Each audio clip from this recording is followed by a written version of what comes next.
Hello, everyone. How are we doing?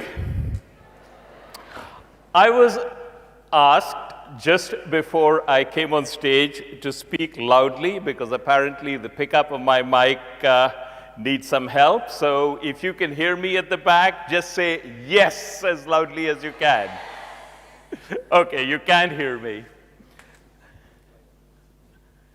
That is what I'm going to be speaking about. Is that of interest to any of you? Well, you know, there is a method by which you can completely and immediately eliminate stress from your life. Let me show you.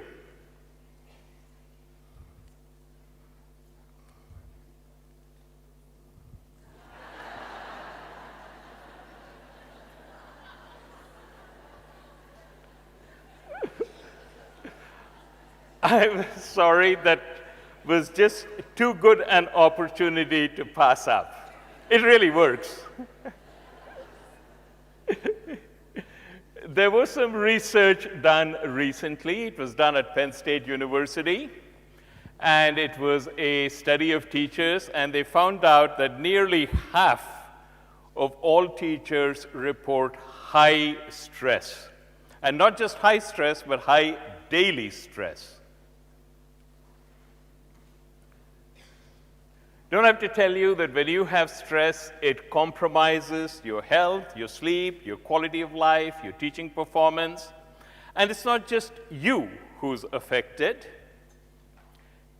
When teachers are highly stressed, students show higher levels of both social adjustment and academic performance. None of this is new to any of you.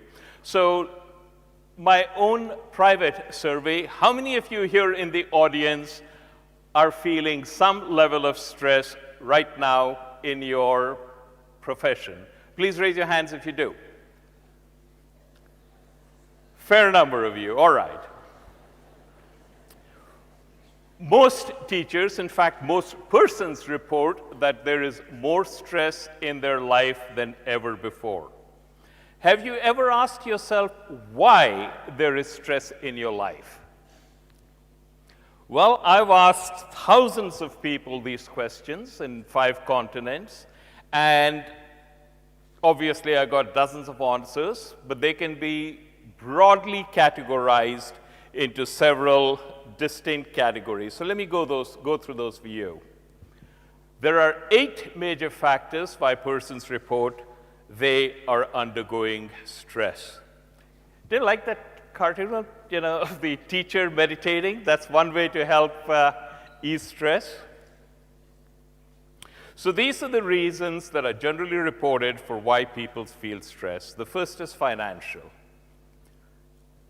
You feel under pressure, there are bills to be paid, there are tuition fees to fulfill, mortgages, and somehow or other, it's difficult to make ends meet. So that's reason number 1. Reason number 2 are relationships.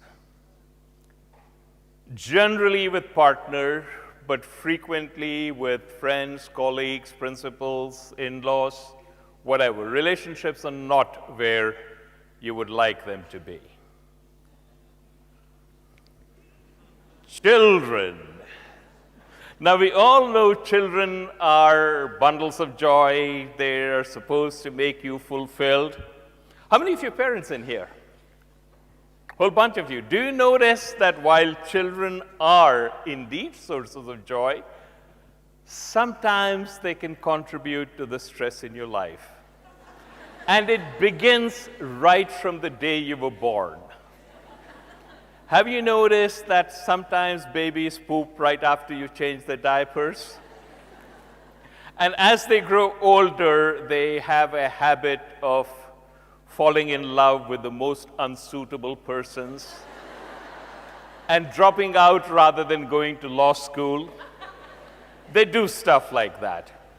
For teachers, there's a double whammy, because not only do teachers have issues with their own children, they also have issues with other people's children. So it's a double whammy.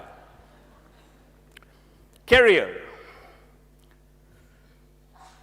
You want to be someplace in your career and you feel you're not making the progress that you would like. Health. You want to do the Ironman, you want to run the marathon, but your doctor informs you that you have this dread condition for which there may or may not be a remedy. Your health, the health of people around you, that is a major stressor. Then there is the big external stuff. And there's a lot of this big external stuff going on right now. I live in the United States, and I must tell you that I get up every day and I'm almost scared to read the headlines. Okay. Then there is the overwork thing. There's too much to do and not enough time to do it all.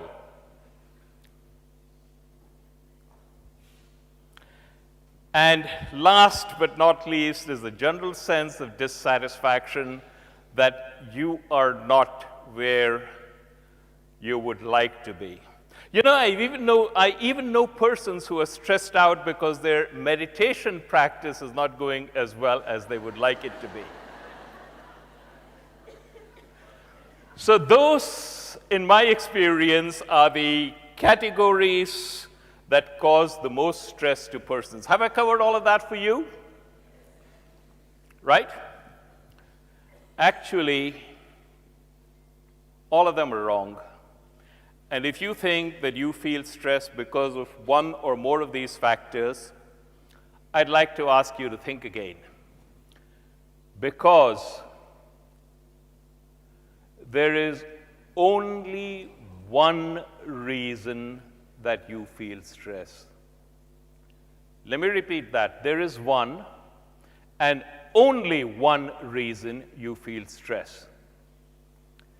And the reason you feel stress is because you have a very rigid idea of how the universe should be, and the universe is not playing ball with you. Think about that.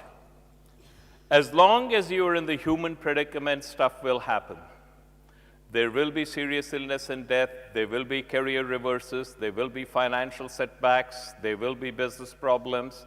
It's part of the human predicament. You will deal with them as appropriate, but you do not have to feel stress. You feel stress because you have a very, very rigid idea of this is the way it should be.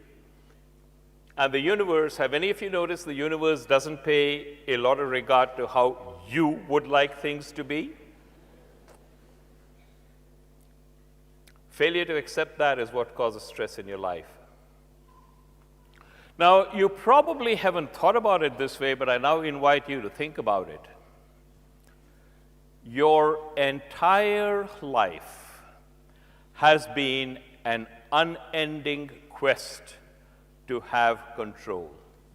You want to know what's going to happen tomorrow. You want to know what's going to happen the day after tomorrow. You want to know how your charges are going to behave. You want to know how your spouse is going to be. You want to know how your career is going to turn out. Right? Not only do you want to know, but you're determined to make it happen the way you would like it to. And in your head, you have this model. You know, I'm here and I want to be there, and if I do this, this, and this, I'm going to go from here to there. Sometimes you succeed, sometimes you don't. I'm going to say more about this a little bit later. But what I want you to recognize right now is that in your entire life, in all of the goals that you set, in all of the plans that you make, is this inbuilt thing. I want to have control. I want to know where I'm going to be. And darn it, I'm going to make it so. Okay? So your entire life is an unending quest for control. So I have something I want to share with you. You do not have control. Not only do you not have control, but you never had control. And here is the good news.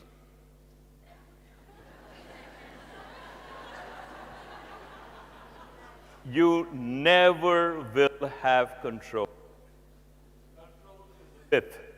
It's an illusion. What you have is the illusion of control. And this is important, so let me share with you how it comes about. A lot of times in your life you have said, gee, you know, I'm here and I want to go there, and if I work really hard, then I'm going to get there. And it works. Sometimes it works, even many times it works. So you say, see, you know, I wanted to get there and I did it. I did it. In reality, you didn't do it. You just got lucky. Be very grateful for that. Because you succeeded, or because you think you succeeded, because of your efforts, you say, yes, you know, I can do it. I can do anything I want. In fact, probably that's what you impress upon many of your charges.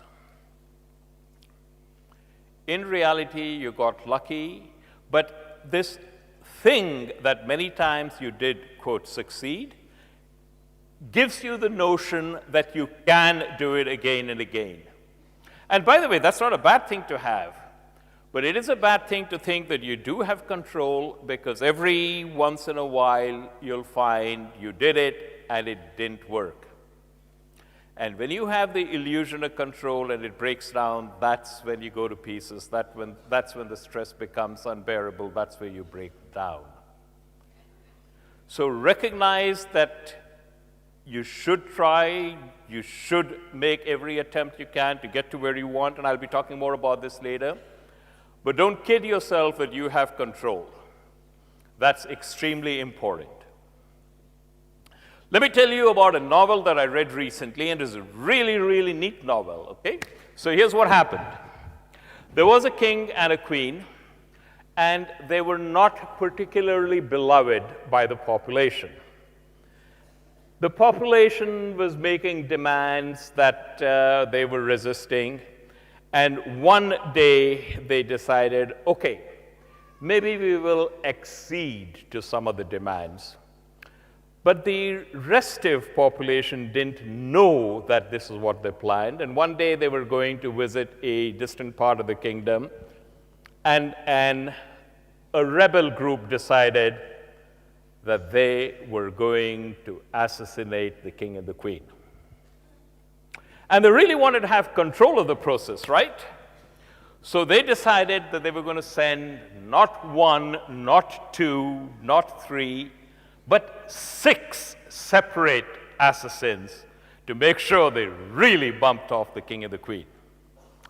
And of course, the visit was publicized, and the route the king and the queen were going to take was publicized. So the 6 assassins positioned themselves along the route, and the leader was pretty sure that, you know, with 6 people, we definitely are going to get the king and the queen. What happened is that as the motorcade ran around, it somehow zipped past assassins number 1 and 2, and assassin number 3 threw a bomb.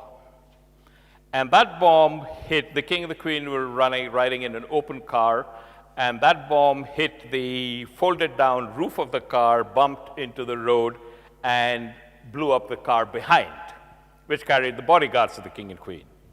So that, of course, tipped off the driver of the royal limousine that something was happening, and he stepped on the gas, and he zipped by so fast that assassins 4, 5, and 6 couldn't do anything.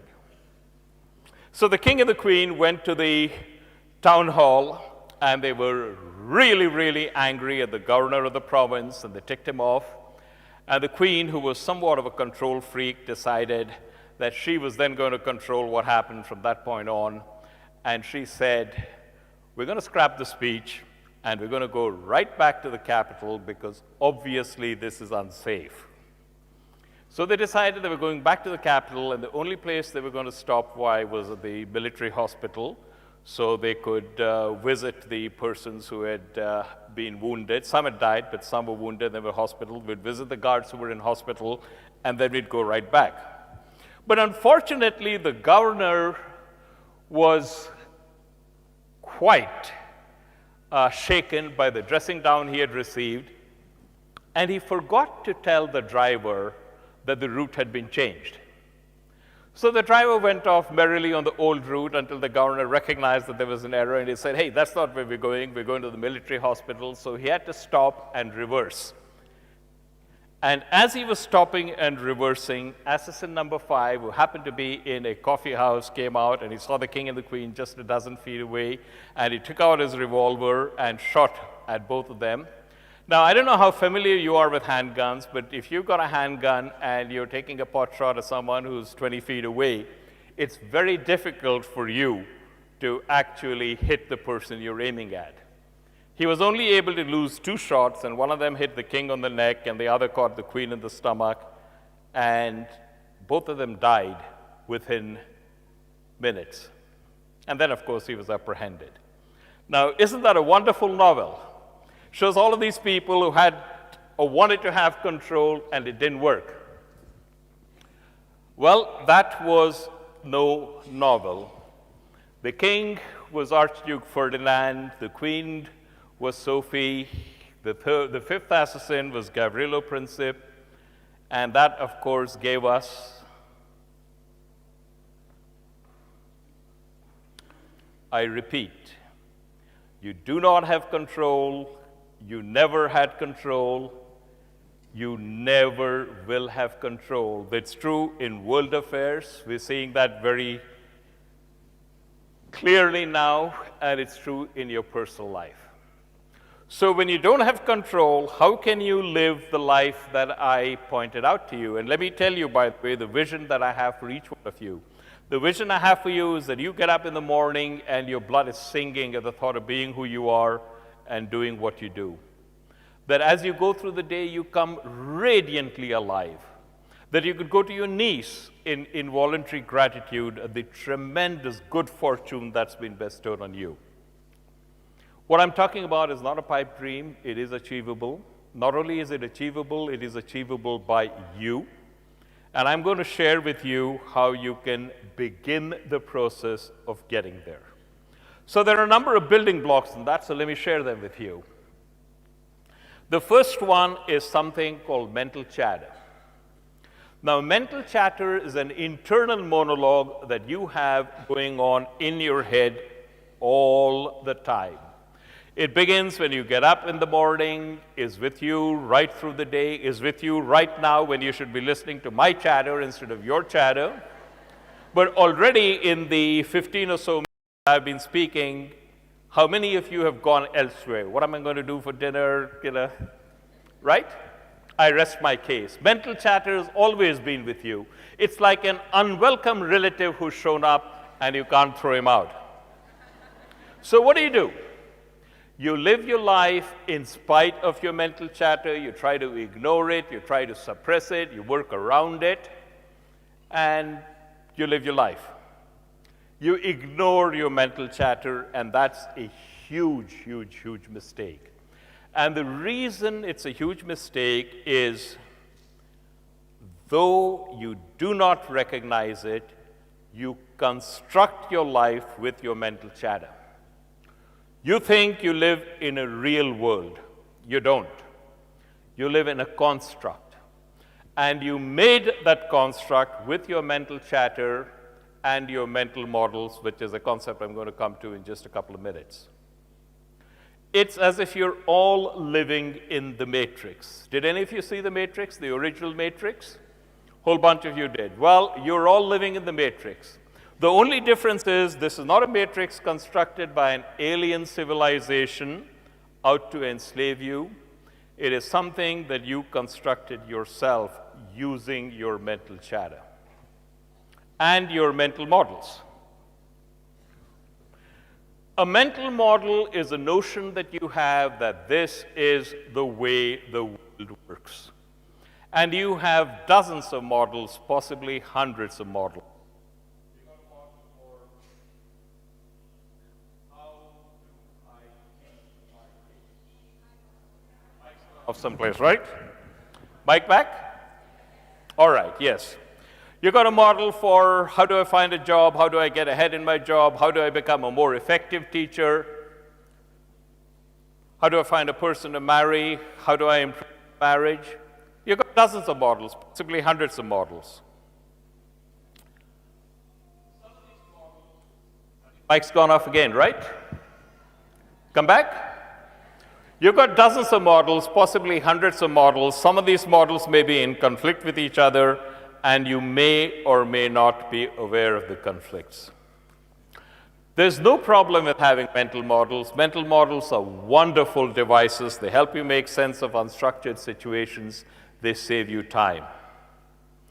The problem is not that you have mental models. The problem is that you don't recognize that you have mental models. You think this is the way the world works. But this is not the way the world works.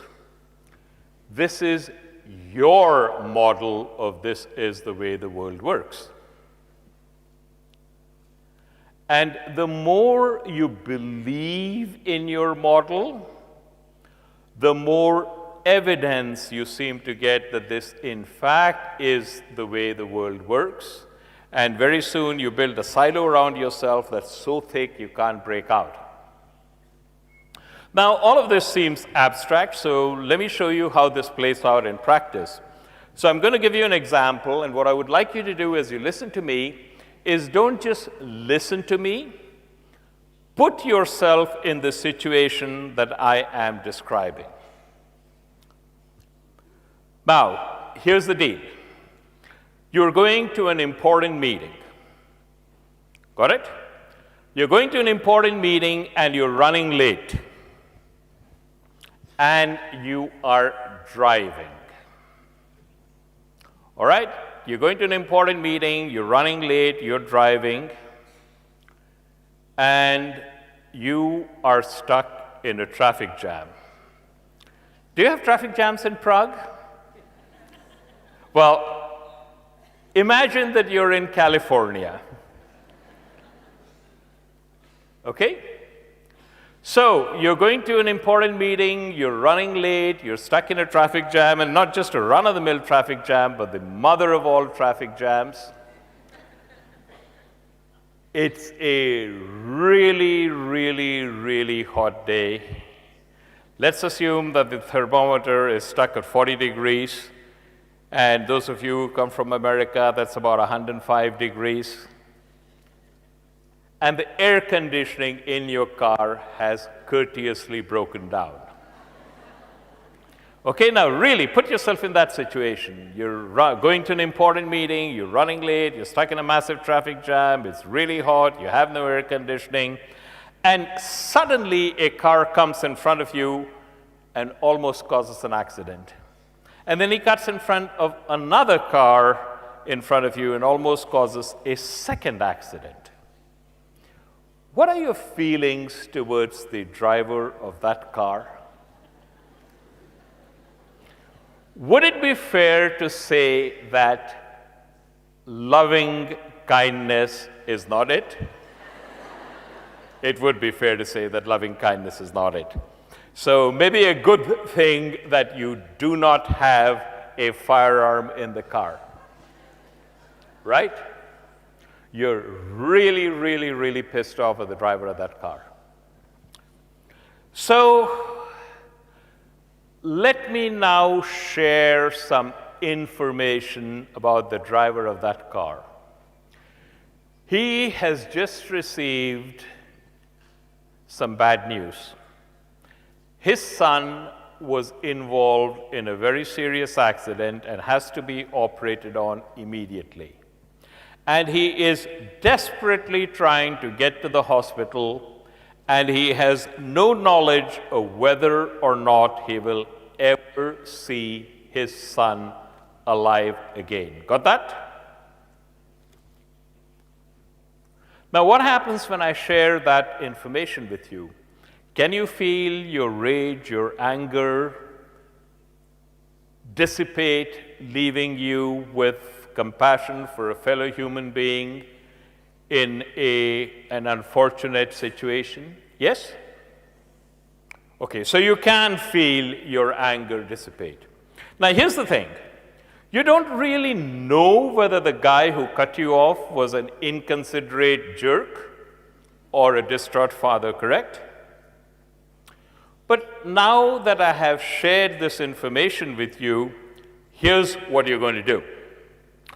You're going to hire a private detective to look into the matter and report back to you. And if the private detective reports back to you that the guy was an inconsiderate jerk, you'll be really pissed off. But if he reports back to you that the guy was a distraught father, you will feel great compassion. But until you know for sure, you're going to remain neutral.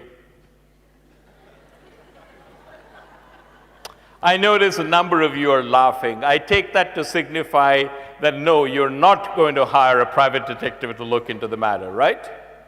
In fact, I'm willing to bet that none of the good people in this room will hire a private detective to look into the matter.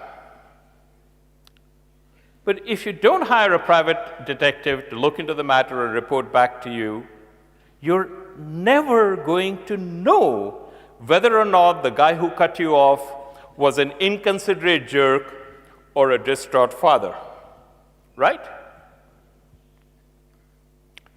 But the more important point is, it really doesn't matter. You have the option of deciding which is the emotional domain you are going to occupy. Let me repeat that. You have the option of deciding which is the emotional domain you are going to occupy. In all likelihood, until I just pointed it out to you, you did not even recognize that, number one, you had a choice, and number two, you utilized that choice. You made a decision. In all likelihood, it happened so fast you didn't even recognize that.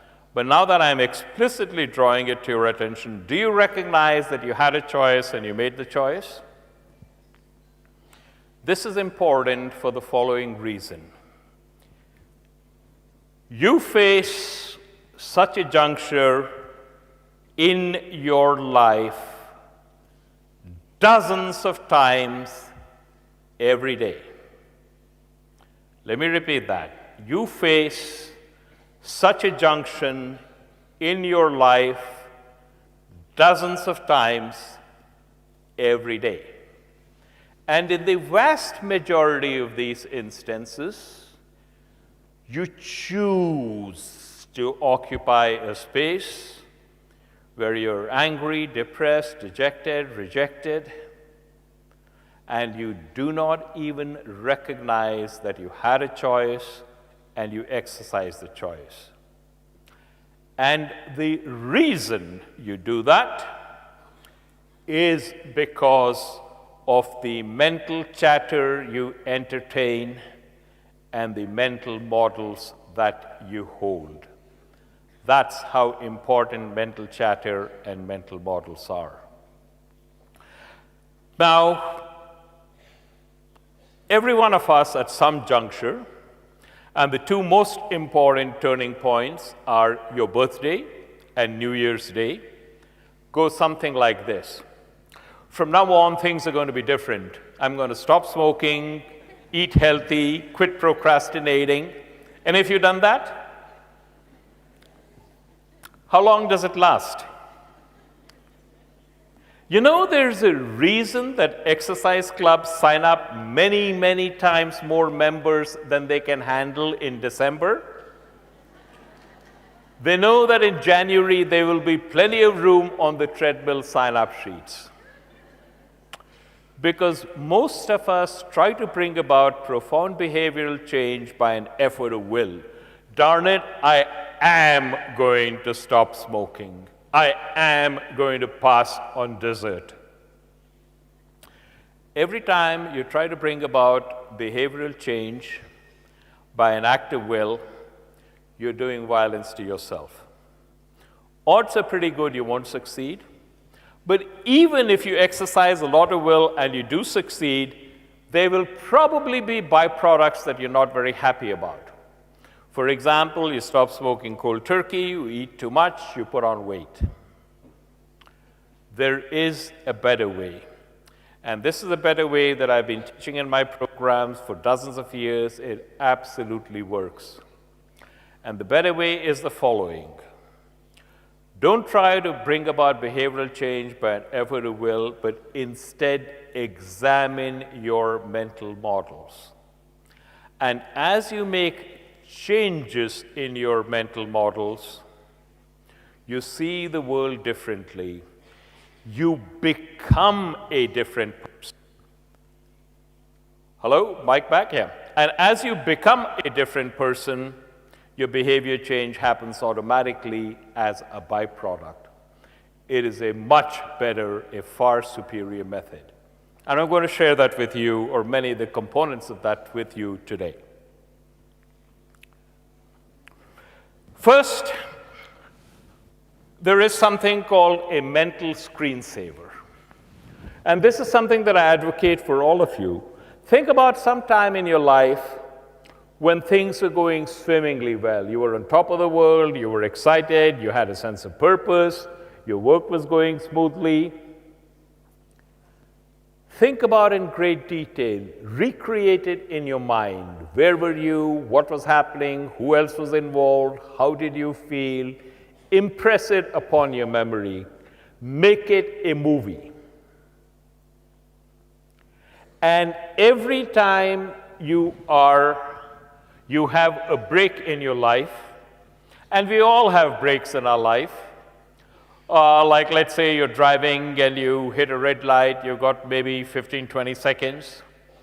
Or you're taking a subway or the underground and you miss one, so you've got maybe 5 minutes before the next one comes out. Or someone cancels an appointment, so you've got a half hour. There are many times in our life when we have these breaks. Where does your mind go during these breaks? Don't go to the headlines of the papers. Don't go into, oh my God, I have too much to do and not enough work, not enough time to get it all. Instead, pull up your mental screensaver and replay it. Do it consciously and deliberately. What I generally advise in my programs is for persons to have 3 or 4 such mental screensavers in different areas of their life. So one could be in your professional life, one could be with your family, one could be with your friends. Have 3 or 4 or more of these mental screensavers, create each one in detail, and play it over in your mind. Okay, it's a very powerful method. Then there is appreciation and gratitude. By the way, how many of you here have a problem going to sleep? Anybody? Raise your hands if you can. Well, I'm going to share with you an exercise which has a 100% record of solving this particular problem. I don't mean 80, I don't mean 90, I mean really 100%. Here's what you do. All of us spend a disproportionate amount of our emotional energy on the 2, 3, or 4 things that are wrong in our lives. More precisely, we spend a disproportionate amount of emotional energy on the 2, 3, or 4 things that we have arbitrarily decided are bad in our life. And we totally ignore the 40, 50, 60, 200 things which are pretty darn good about our lives. Think about it. Every single person in this room is incredibly, extraordinarily privileged. Think about it seriously. Do any of you have to think about whether you're going to have lunch today? Do you have to think about, do I have a bed to sleep in? Do I have a roof over my head? Can I go from place A to place B with reasonable certainty that I'm not going to get blown up? You do recognize that every single one of the things that I have mentioned is a big deal in many parts of the world right now, right? So you're not just privileged, you're incredibly privileged. But guess what? Though you do recognize it intellectually when I point it out, in your day-to-day life as you go about it, you don't feel incredibly privileged. You feel stressed out. The reason is, as I said before, we spend a disproportionate amount of our time pouring our emotional energy and attention on the 2, 3, or 4 things that we have arbitrarily decided are wrong with our lives, and we have completely ignored the 40, 50, 200 things which are pretty darn good. Flip this around. Consciously think about the many things in your life that are really very good. Think about how many people would switch places with you in a heartbeat. Now, this is not an intellectual exercise. This is an experiential exercise. So you can't go around making a checklist and saying, good health, check, roof overhead, check, food to eat, check. It doesn't work that way. You have to actually experience the feeling of being appreciative. You can't think it.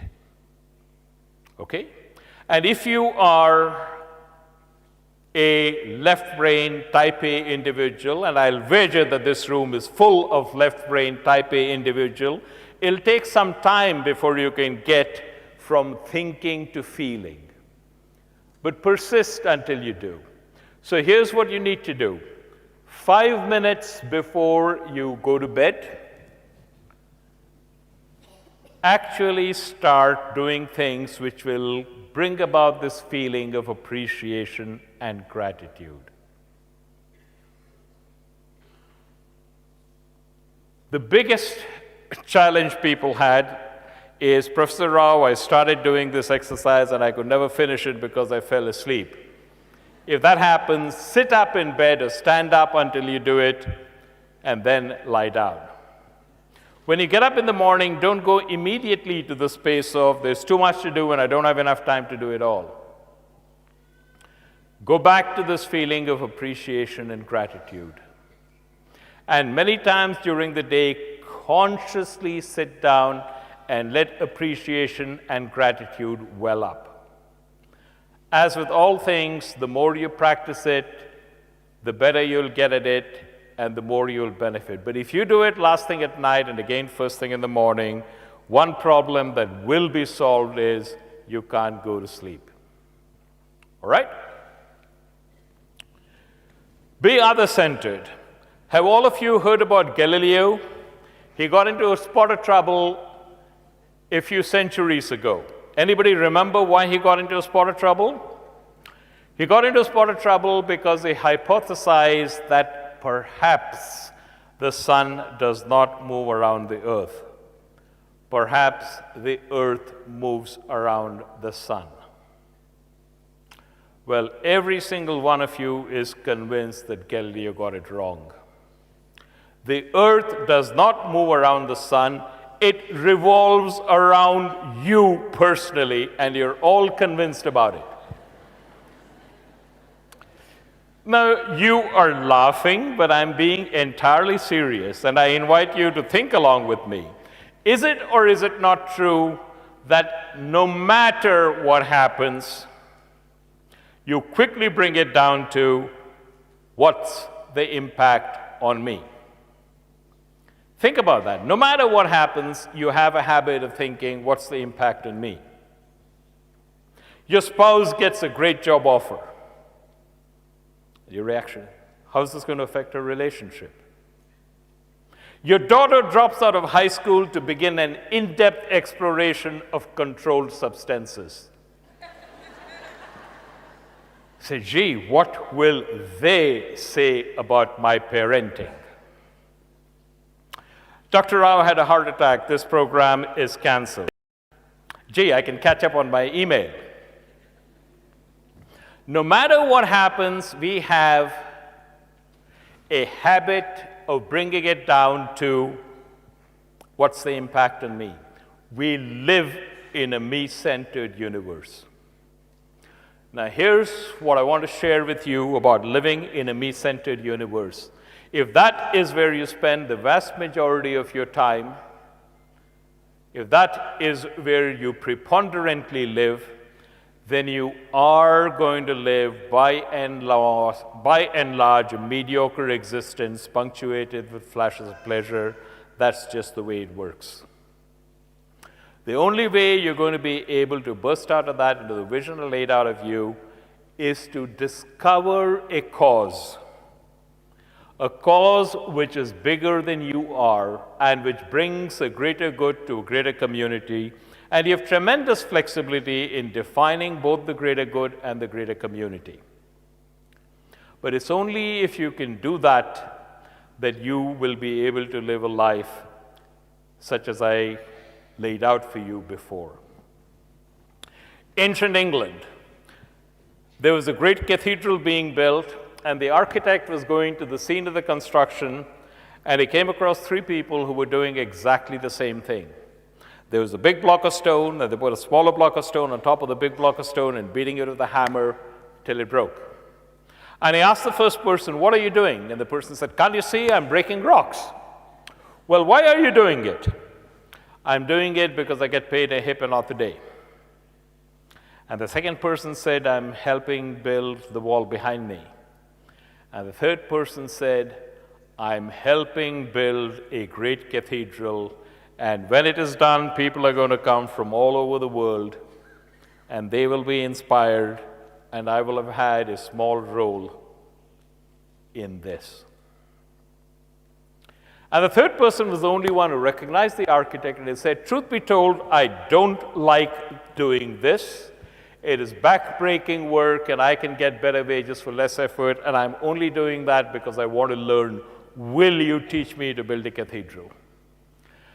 And 20 years from that day, the guy who was breaking stones was dead. He no longer had enough strength to swing the hammer, and he starved. And the guy who was building the wall behind him was living a life of desperate poverty, but the guy who was helping build a cathedral, he was on his way to building his first cathedral. This is a choice that every one of you has every day. You can get up in the morning and you go to work, and you can either build it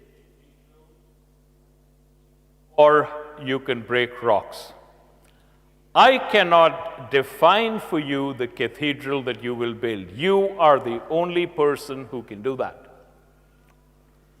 But I can tell you that if you do not define the cathedral that you're going to build,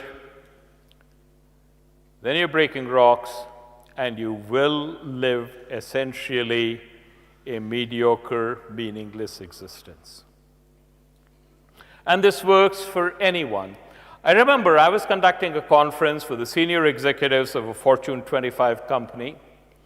Must have been about 50 people in the room. Every single one of them ran a country. Some of them ran multiple countries. The company had introduced a new product which hadn't quite failed, but sales were below expectation. There was a restructuring underway, as a result of which, of the people in the room, some of them would not be there in the same conference the next year, and the only thing they didn't know is which of them would not be there. So a typical big company scenario, a lot of tension. And I asked everybody to think about, what do you do? And a bunch of answers came up. The new product has not been introduced in my region, and I want to make sure that sales are above global average. Or we just made an acquisition in my country, and I want to make sure that integration of the acquisition goes smoothly. And I said, if that is why you get up in the morning, you are either burnt out or you're heading towards burnout. Look at this man. He's young. He's in his 50s. He had a heart attack. And it's the stent that you manufacture that give him his life back.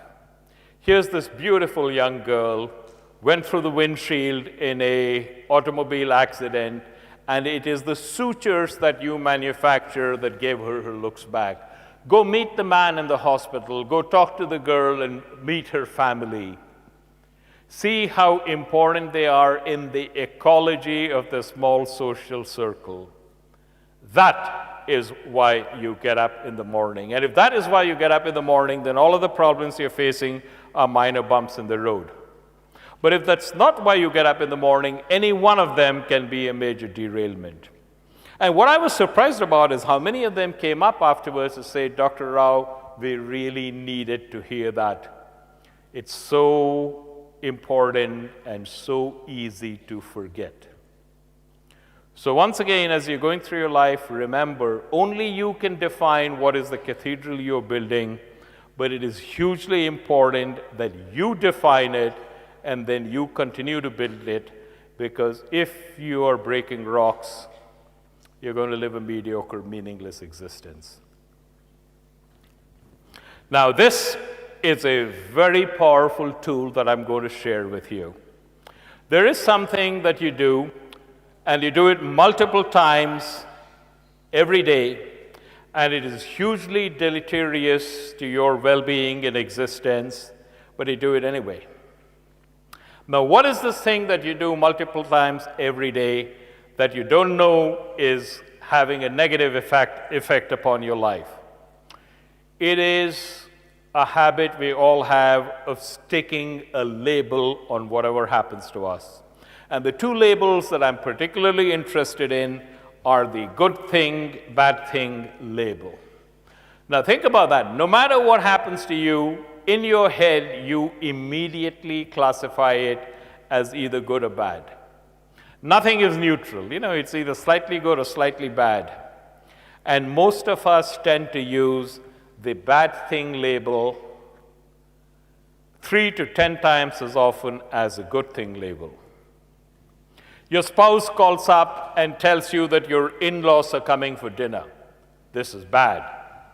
They may stay for the weekend. This is really bad. Think about it. No matter what happens, don't you stick a good thing or a bad thing label on it immediately? Here's something for you to think about. No matter what happens, no matter what the event is, an event does not cause suffering. Let's assume you get fired. You now no longer have a job. But the moment you go, oh my God, I got fired, how do I pay my mortgage? My son's tuition is due. This is terrible.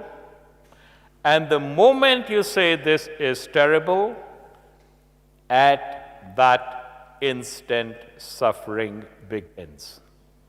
Suffering doesn't begin when something happens. Suffering begins the instant you decide that what happened is terrible, unbearable, unfortunate, and you cannot tolerate it. At that instant, suffering begins. Think about that. True, false? This is important, so I'm going to pause. So let me tell you a story. This is a story. There are many versions of the story, but I like the one that I'm about to share with you. It comes from the Sufi tradition. And it talks about a man and his son, and they lived in a beautiful valley, and they were very happy, but they were also dirt poor. And the man decided that he was going to become rich. He no longer wanted to be poor. And he decided the way he was going to be rich was by breeding horses. So he bought a stallion. Didn't have enough money to buy a stallion, so he borrowed heavily from the neighbors. And the very day he bought the stallion, it kicked the top bar loose from the paddock in which he had housed it and escaped. And all the neighbors came around him and said, "You thought you were going to become a rich man, but your stallion has run away, and you still owe us money. You are screwed." And he shrugged his shoulders and said, "Good thing, bad thing, who knows?" That stallion fell in with a group of wild horses that were grazing close to the man's house, and he was able to entice them back into the paddock, which he had repaired, so escape was no longer possible. So all of a sudden, he now had the stallion back, plus about a dozen wild horses, which by the standards of that village made him a wealthy man. And all the neighbors came around and said, "We thought you were destitute, but fortune has smiled upon you. How fortunate you are." And he shrugged his shoulder and said, "Good thing, bad thing, who knows?" The man and his son started to break the horses so they could sell them on the market. And one of the horses threw the man's son and stomped on his leg, and it broke, and it healed crooked. And all the neighbors came around commiserating. He was such a fine young lad, and now he'll never be able to find a girl to marry him. And the man shrugged his shoulder and said, "Good thing, bad thing, who knows?" That summer, the king of the country declared war on a neighboring country, and press gangs moved through the villages, rounding up all the able-bodied young men to serve in the army.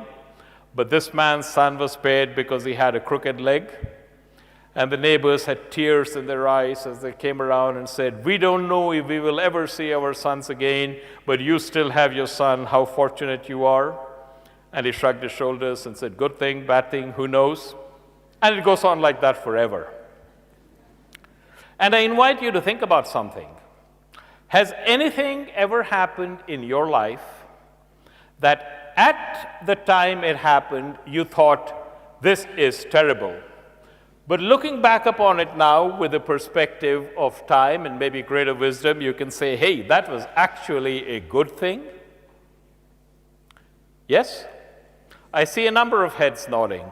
So something happened to you in your life that at the time it happened you thought was terrible, but now you can look back and say, "Hey, that was actually pretty good." So if something like that happened to you in the past, is there any possibility that what you are today about to label bad could in X years turn out to be pretty good? Is there the slightest possibility? If there is the slightest possibility of that happening, why are you in a hurry to label it bad? Think about it. Why are you in a hurry to label it bad? And if you then ask yourself the next question, is there anything that I can do to actually make it a good thing? And all of a sudden, courses and avenues of action will open up to you that you probably never even conceived before. This is a method and an exercise which will make you incredibly resilient. And if you get in the habit of using it regularly, so it's no longer a habit, but part of "this is who I am," you will find that people will look up to you because no matter what happens, nothing phases you. Let me give you two examples. I was teaching at London Business School, and many of my students from London Business School went on to the City of London, which is the English equivalent of Wall Street. And when the financial crisis hit, one of them was fired. And he was really, really, really annoyed. He was more annoyed at the fact that there were persons he considered turkeys in his department who didn't get laid off, but he did. But, he'd taken my program and he, got over it in a day, and he said, "I never really liked the job anyway." And then he went out, took a vacation, then he bought a business and is trying to make that run. But 6 months later, the financial crisis got worse and the entire department was laid off. He was one of the early persons laid off, so he got a very, very generous severance package. Those who got laid off later got a bare bones package. So he was actually lucky to have been fired when he was. I'll give you another example. So there was this guy who was a very strong swimmer, and he wanted to do well in a particular meet.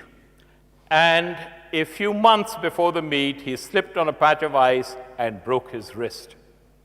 This is a bad thing, right? He certainly thought so. He thought his career, professional career, had ended. But his coach told him to get on with it, so he did. But for weeks and weeks, the only thing that he could do was be by the side of the pool kicking, while his teammates were practicing furiously. Then we fast forward to the actual meet. And in one of the most important events of the meet, his opponent swam the race of his life. And he was behind at the halfway mark, and he should have lost that race. But he hung in there, and he managed to win that race by 1/100th of a second. It was one of the closest finishes in the history of athletic competition. And in fact, they had to go to the fast frame-by-frame photographs to show that he had touched the wall a whisker before his inspired opponents. But those photos showed something else. At the finish, his legs were still kicking. His opponent's legs were trailing. The swimmer was Michael Phelps. The race was the 100-meter butterfly at the Beijing Olympics. That's what gave him his 7th gold medal. And without it, he would never have gotten 8 gold medals in a single Olympics to create an all-time record. Michael always had a killer kick, but those weeks and weeks of kicking by the side of the pool gave him muscles he never had before. So arguably, a case can be made that, athletically speaking, the best thing that ever happened to him is he broke his list.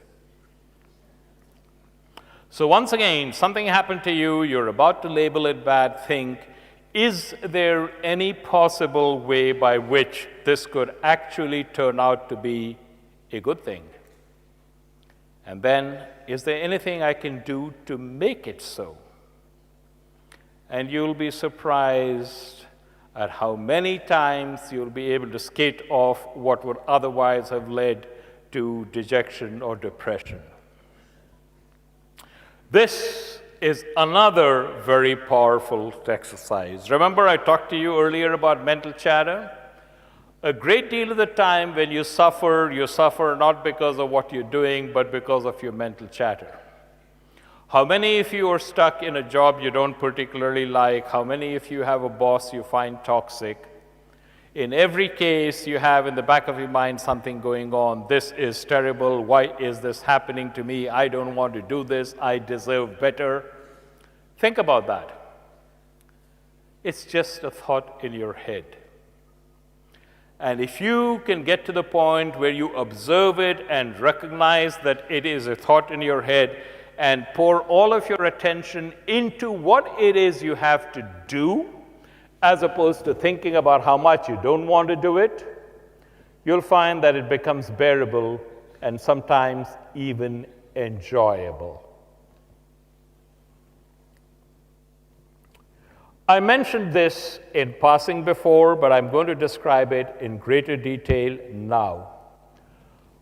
We're all taught from a very young age to set goals for ourselves.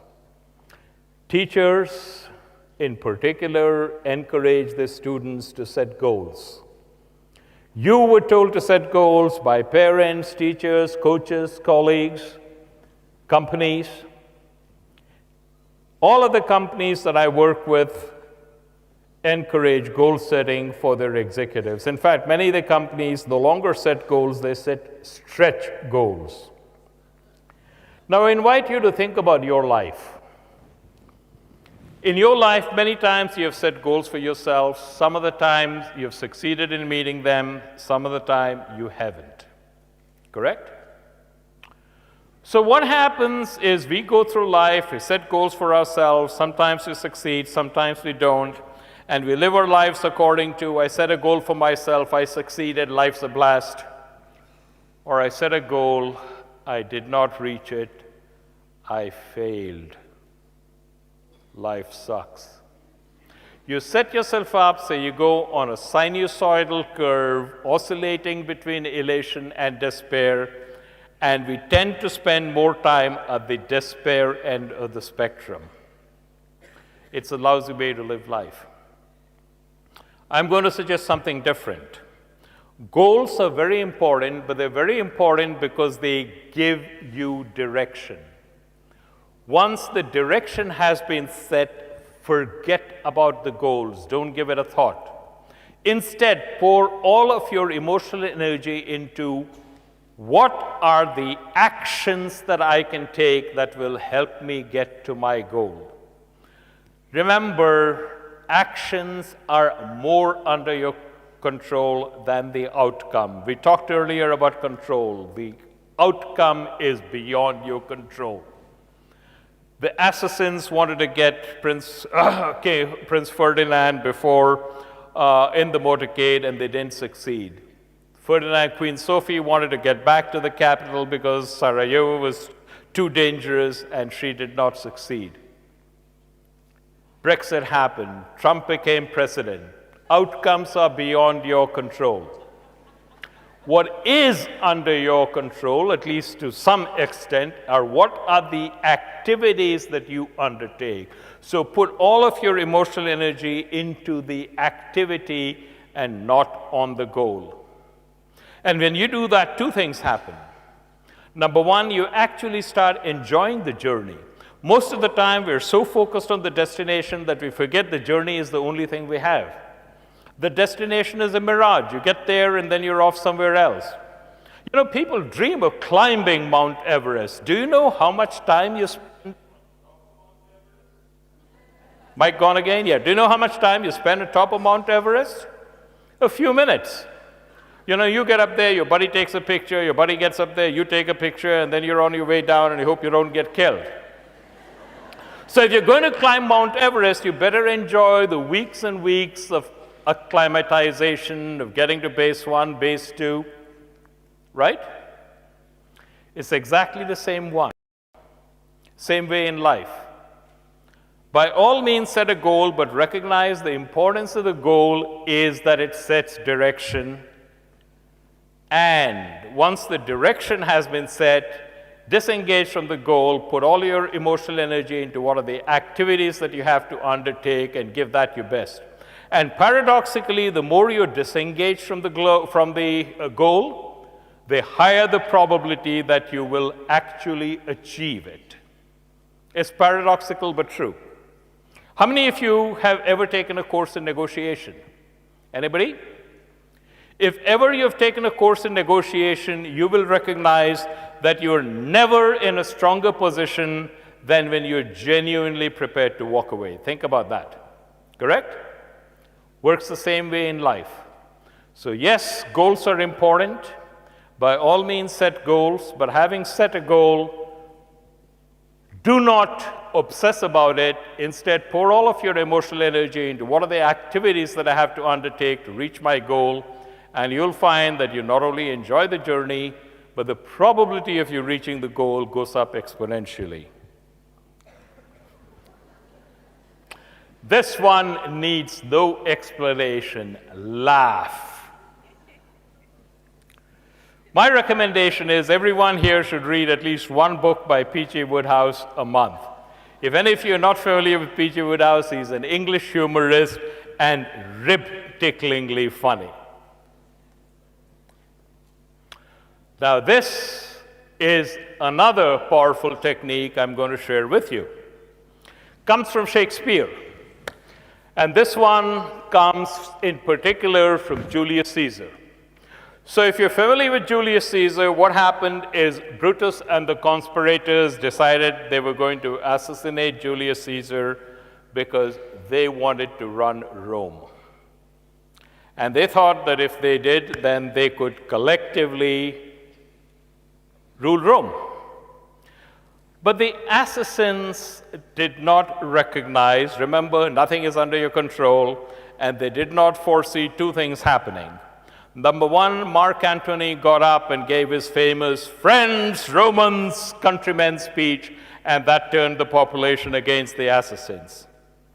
And then Octavian Caesar got together a legion and came after them. And they never expected that. So they scattered. And Octavian Caesar came after them anyway. And then Before they met at the Battle of Philippi, Cassius came up to Brutus to ask him for something, and Brutus, you must recognize, had already started regretting his role in the assassination of Julius Caesar, because when Julius Caesar said et tu, Brute, it really struck home. So Brutus declined Cassius' request, and then he said, "And whether we shall meet again, I know not. Therefore our everlasting farewell take. Forever and forever farewell, Cassius. If we should meet again, we shall smile. If not, why then this parting was well made." Now think about that. Many of you have come here from distant countries. You have left spouses, you have left children. Is there any guarantee that you will see them again? Think about it. And if each time you part, you have in the back of your mind, "And whether we shall meet again, I know not," what will that do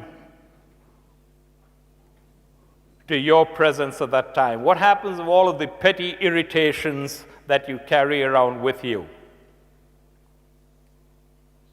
If you have that in the back of your mind as a consciousness, I really don't know if I will see again, so every parting is the last one.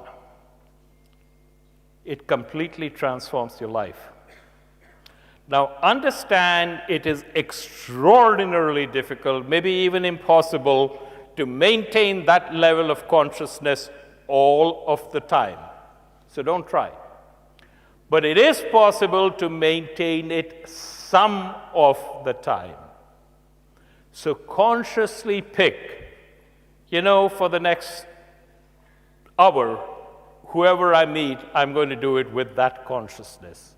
And as you do it, you'll find that it becomes more and more habitual. You'll do it more and more of the time. Your relationships will improve. Your life literally will be transformed. And you can say thank you to Shakespeare. This is another powerful model. Einstein said, we revere Einstein because he was a great scientist. He discovered the theory of relativity. He discovered the photoelectric effect, which is why he got the Nobel Prize, by the way. He didn't get the Nobel for the theory of relativity. He got it because he discovered the photoelectric effect. But Einstein said the most important question you're ever going to ask yourself is the universe friendly? Most of us believe that the universe is indifferent to us. Here I am doing my thing, here's the universe doing its thing, and the universe doesn't know I exist and couldn't care less. Some of the time the universe seems to be acting with me, some of the time it seems to be acting against me, but most of the time it's simply random, and the universe neither knows about me nor cares about me. That's the world in which we live, correct? But what if the universe was not indifferent towards you? What if the universe was not only aware of you, but was friendlily disposed towards you? Think about that. Sometimes the universe does things which you perceive as distinctly unfriendly. But supposing it wasn't really. It's a little bit like you're a small child and what you want is a tub of ice cream, and what your parents give you are fruit and vegetables, and you don't want fruits and vegetables, you want a tub of ice cream.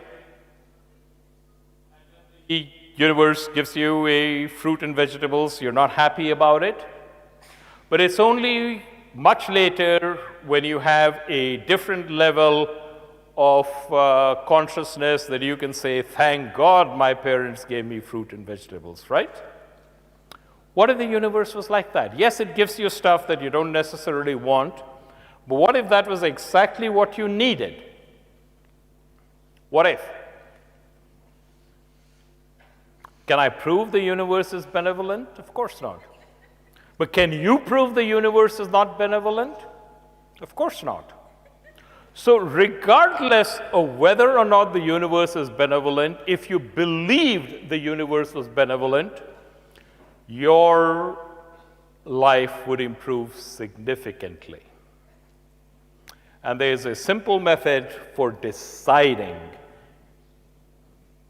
Simple method. By the way, just because you recognize that a model is intellectually superior doesn't necessarily mean you can adopt it. But there is a way in which you can start inculcating this, and that is actively start looking for occasions when the universe seems to be acting with you. And you know something? The more you look, the more evidence you will find. Okay?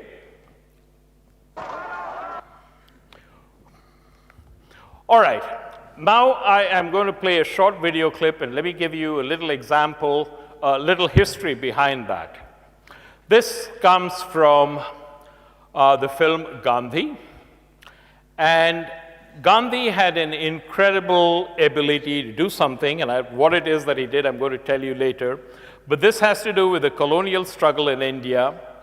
And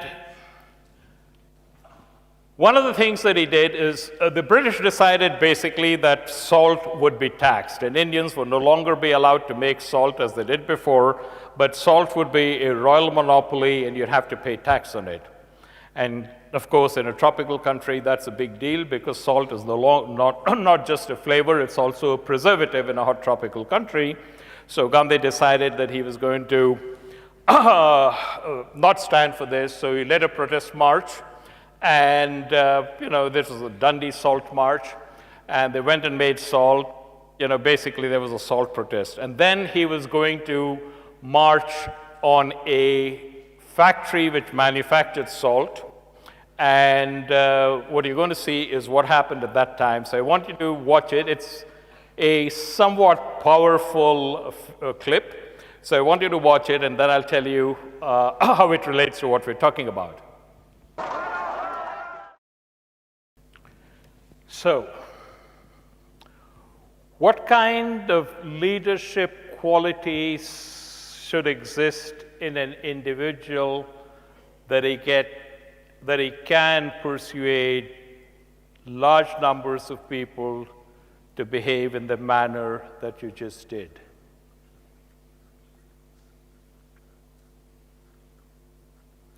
Gandhi had an incredible ability to bring out the dog in you.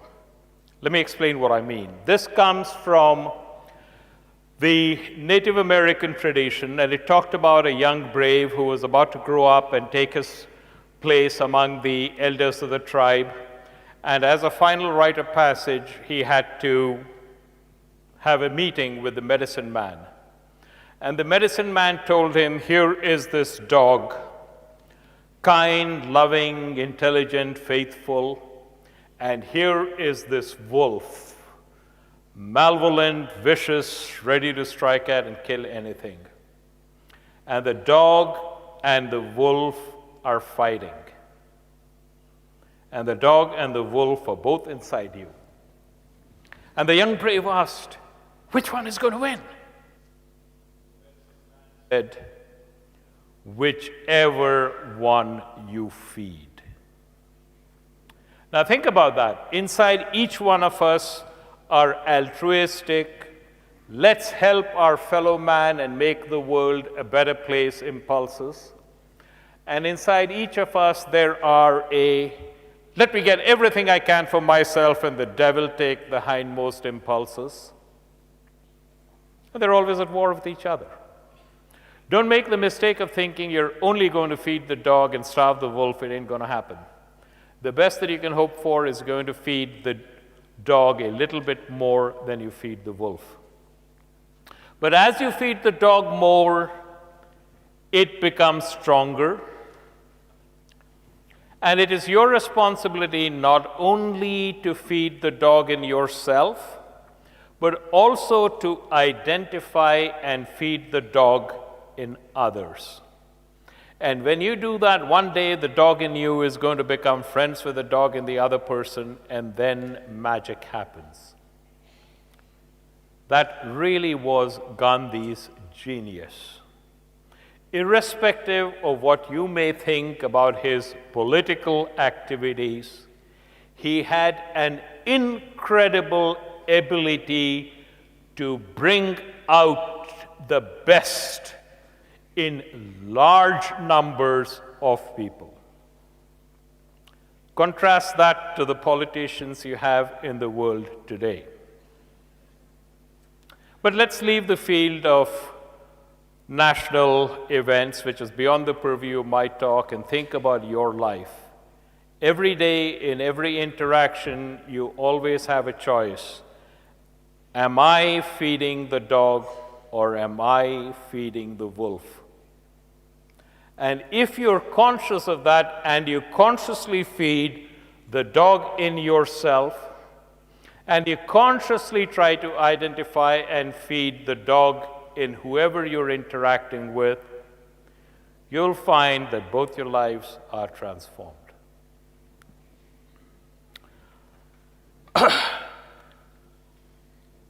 And here is a practical tip. Every time you feel overwhelmed, just stop and take 10 deep, slow breaths. Most of the time, we breathe in a very shallow manner, and every time you're in the grip of a strong emotion, anger, lust, hate, you're breathing very fast and using only the upper third of your thoracic cavity.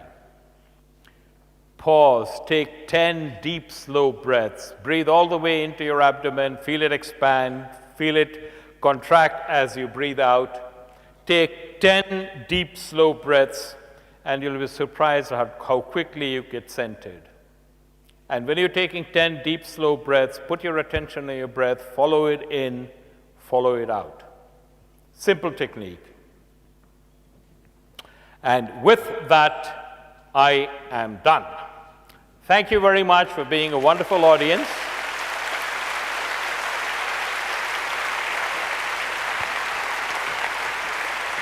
And we still have time for questions. So, let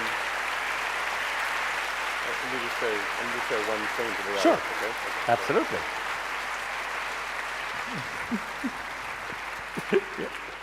First off, we want to present you a gift.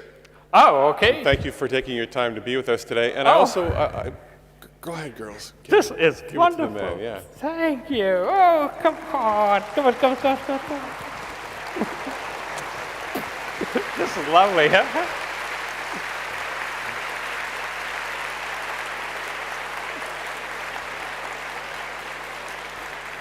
I've never had more charming people present me with a gift. Thank you. What's your name? My name's Ella. And your name? My name is Katka. Thank you very much, Katka. Thank you. And I also want to note that we want to make sure that we get some Q&A in. So Right. we're gonna delay our break just a few minutes, and we'll still give you a half-hour break. So with that interruption, please carry on. Okay. Huh?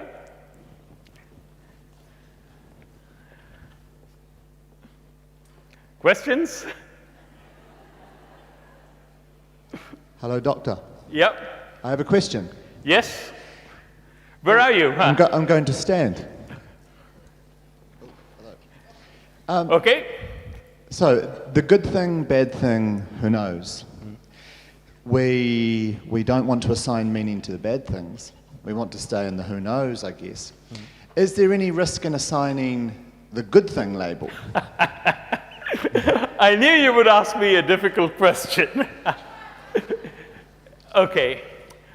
When I give a public talk like this, I always talk about why it's not a good idea to assign the bad thing label. The good thing label also has a problem, but that's a little too difficult to get into in a short time like this, but I'm going to answer it briefly. The moment you assign either a good thing or a bad thing label, you're essentially living in duality. And the whole idea, the purpose of existence, is to get beyond duality.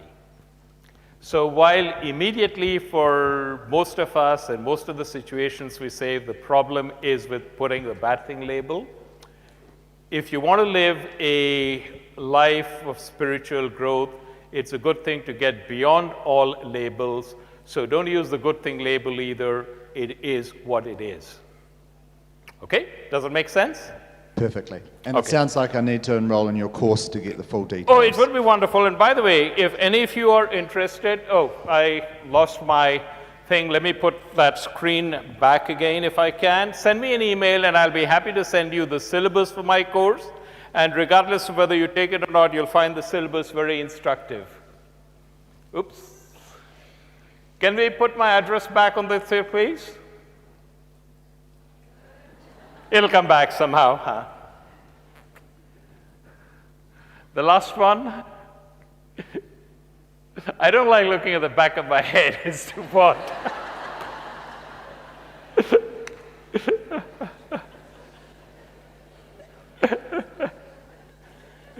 More.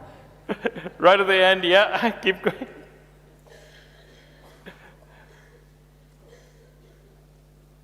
Next one. Yep, there. So there you have my email. Send me an email. I'll be happy to send you a copy of my syllabus, and that goes into greater detail on your question, okay?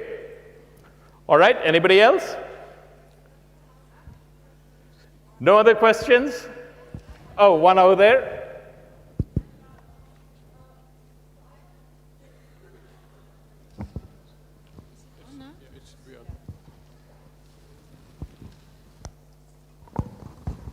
So I want to thank you for these wonderful thoughts and insights, but because we are here mostly educators, I am a teacher also, it's very important for me to say one thing. What you're saying is very true for everybody of us who had a good enough childhood to become a healthy person.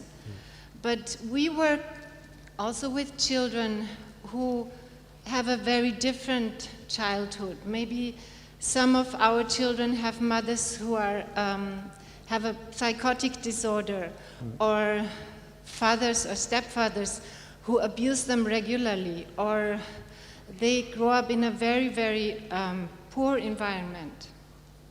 So saying those things to people who have to grow up in this way is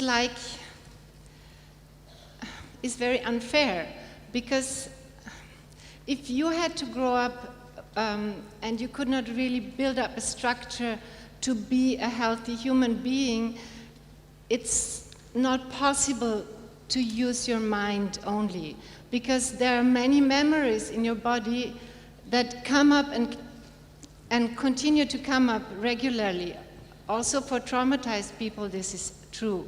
So I just wanted to say this, what you say is very true for healthy people, for people who had a good enough childhood, but we have to have a lot of understanding for people who did not have this good enough childhood.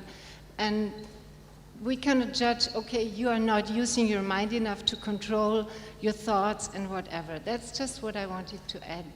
Thank you. Thank you. Yes, you're right. I would like to add one thing, though, which is, for my talk, think in terms of, is this relevant for me? And if you find it's relevant for you, then go right ahead and use it. And if you find it's not relevant for you, drop it.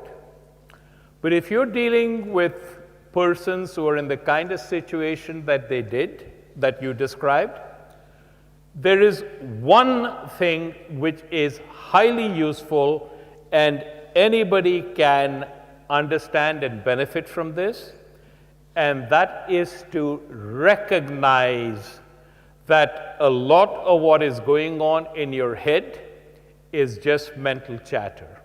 I'll give you an example.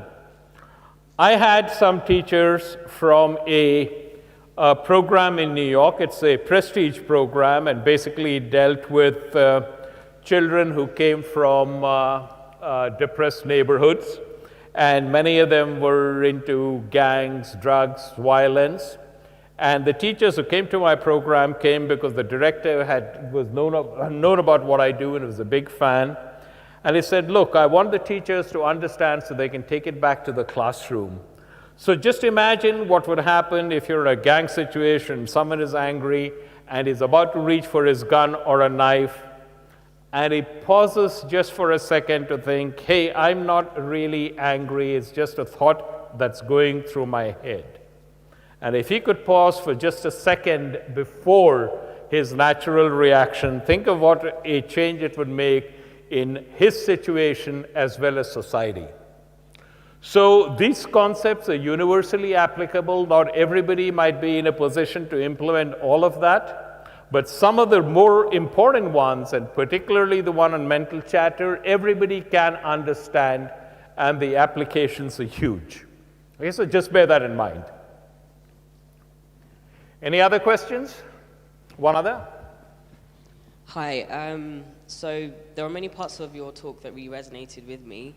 And when you spoke about gratitude, that's a subject that I've been aware of for quite some time. And there are many people in the spiritual communities as well that, advocate giving gratitude.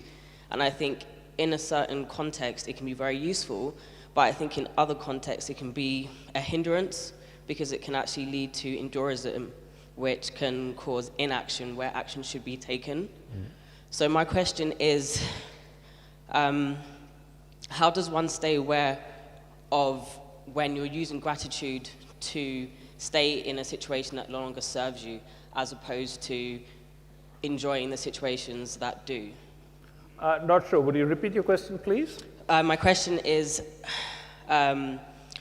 when using gratitude, how do we stop it being used as a way to stop someone making actions when they should? For example, if someone's in a bad relationship or in a bad job and they're focusing on all the things that are good about those situations, whereas they should actually move on into a situation that serves them better,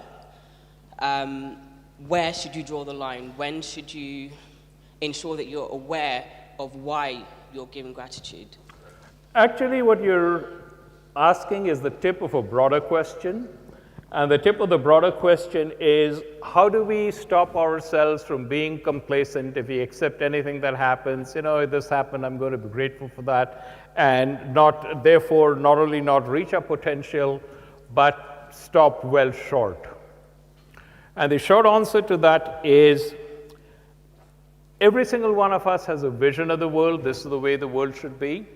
In our vision of the world, there's probably a starring role for ourselves. This is my role in this vision of the world I have. And as long as you have a vision of the world, it's incumbent upon you to do everything possible to achieve it. That's the key. As long as you have a vision of the world, it's incumbent upon you to do everything you can to achieve it. But if you succeed, wonderful. If you do not succeed, wonderful. And as long as you have that in mind and you strive with might and main to achieve it, but as you're striving with might and main to achieve it, you're still grateful that you have the opportunity to do it, you'll find that you don't become complacent, you'll continue striving, but in that striving is joy as opposed to, oh my God, why do I have to work so hard? That's something for you to discover. Okay? All right, so thank you very much and have a wonderful rest of today. Thank you.